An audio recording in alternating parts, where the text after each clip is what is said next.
kadako sa gugma mo kanako Jesus. Bisan pa sa mga kapagyasan, higugma gihapon ko nimo. Pagkamatinod alon mo kanako Jesus.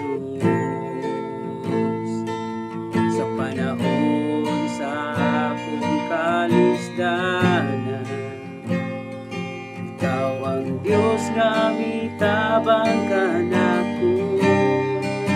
Walay higayon nga imo kong ipasagdan, walay higayon